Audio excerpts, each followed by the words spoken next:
Hi there, thank you so much for joining this course.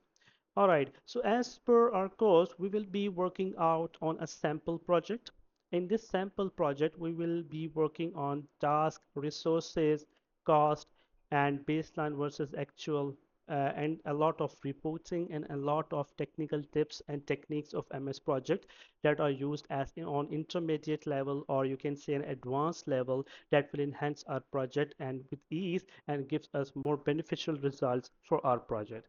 All right, so first of all, we have this particular project which have only initiation currently, and we have defined some random initiation activities of such project, and we also have the duration of those activities, the start date and finish date, and based upon that, since this course is a little advanced and intermediate level, so we will be focusing more on advanced and intermediate things, but we definitely try to link the basic and the advanced and intermediate activities all together. So as you can see that we have these activities which are under the initiation that we have taken under initiation from task and indentation to the right. You can say if I just press the left indent, the out of all of the activities from the initiation and keeping them selected, we just press indentation. You can see every task is now coming under initiation. Its duration and start and finish date would also automatically been calculated. All right, so moving further, we can see that we have some certain number of durations and start and end date. We need to put some predecessor. And we have also discussed a predecessor in the basic course a lot. So we'll be defining more good approaches of predecessor. For example, if we want this particular activity to be right after this one, so we just need to press 2. And if we talk about this activity after the previous activity, we need to find 3 and so on and so forth.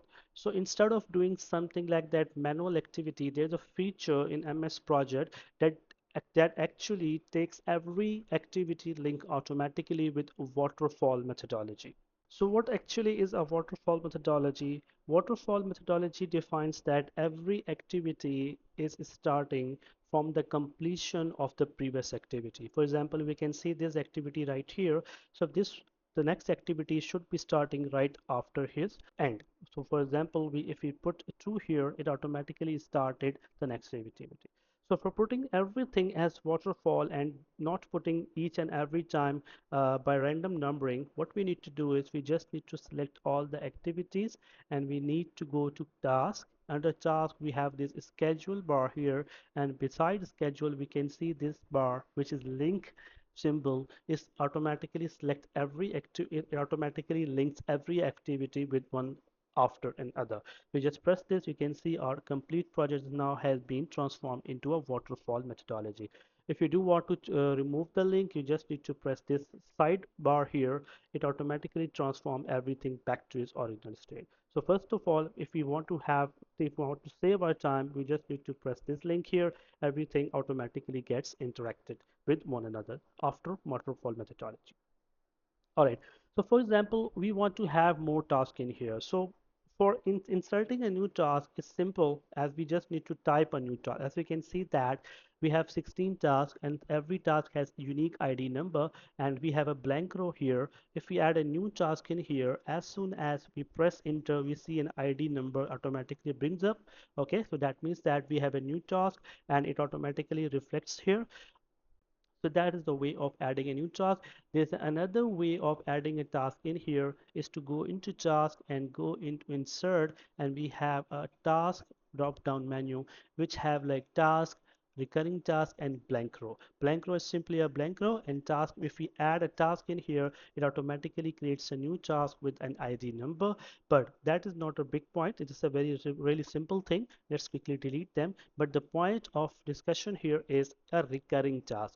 So recurring task, what actually is a recurring task is, for example, if we having a project for like 9 months, so normally every month we do have a meeting, and those meetings are recurring meetings. Like every month they have to happen. Normally in such some scenarios they used to happen every Monday of the first month, like every 15th of the month. So it's something like that we can insert those tasks by not just writing something like this, meeting 1 and meeting 2 and meeting 3, and then they're establishing their dates is really, really tough thing. So instead of doing thing, there's a smart feature available in MS Project. It's called a recurring task. For that, what we need to do is we need to go to the place where we want it to. Under task, we will be finding insert, and insert drop down menu we will having a recurring task here. If you press the recurring task, another window will pop up. Here we need to define the task name. For example, we want to have just meeting. Then we have to put a duration of activity. For example, it's 1 day. In case of hour, we just need to press hour number and H. For that, it takes automatically an hour of meeting. For example, our meeting is 4 hour each meeting. And now we need to define the pattern of the meeting. For example, it is daily, weekly, monthly, or yearly. Based upon the project length, we can define that. For daily, it's very simple. We just need to define how many days after the meeting will be held. Will be heading, for example, if you need a meeting after 2 days, you just need to press 2. And if you want the meeting only to be happening on work days, not the off days, you just need to select that one. So that is very simple. If, for example, our meeting is going to happen weekly, so then we need to decide which day of the week it is going to be. For example, we want our meeting to having a Monday, we just need to select that particular day. And also, if we want to have any spaces or gap between the week, we can select that. For example, if you want every second week of a month, every second week of a project duration, we have a meeting, and then the fourth week, and then the sixth week, and then so on and so forth. We can select recurring rate of the meeting as well under the weekly. And if, for example, we are going to have monthly, we can decide on what month date the meeting will be happening. For example, we want to have every first of month, every third of month, or every sixth of month. And we can also define number of months. For example, 2 months, 3 months, 2 months after, or 3 months after. We can also define the number rate as well. Or we can simply define, if we don't want to go into the days, we can simply go the first, second, third, fourth, or last number or last day name. For example, we want to have a meeting on every second Friday of our project of month, so that we can do a project. It automatically decides and it automatically locate the date for the project meeting here. Or if example our project is too long, we can just need to define a year as well. We can define just the date, or we just define any particular aspect of particular month, just like we did in the monthly, and it automatically reflects those meetings. For now, let's have the meeting on monthly, and we are putting 4 hour meeting, and every second Friday of month we will be having our meeting. And then once we having a pattern there, we need to define the total range of project. It will give you with two options, like start date and obviously the end date. And start date obviously will be the project start date. If that not be a project start date, you can definitely change any particular date.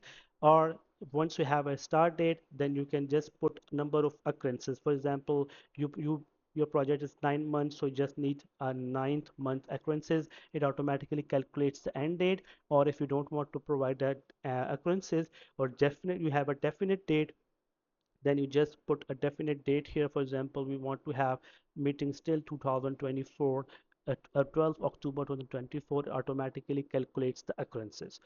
Okay, so for now we are having the end date. We just need like eight meetings every month, every second Friday of the month. So let's see if we just press OK. And by the way, we also can select a calendar of the month, as having a 24 calendar, night shift calendar, standard calendar. Or if we have any specific resource calendar, we can discuss on the resource management. uh, or if we have any specific calendar, we can do that. By default, we can just select none and press OK. And once we press OK, you can see our all meeting are now being scheduled just like this.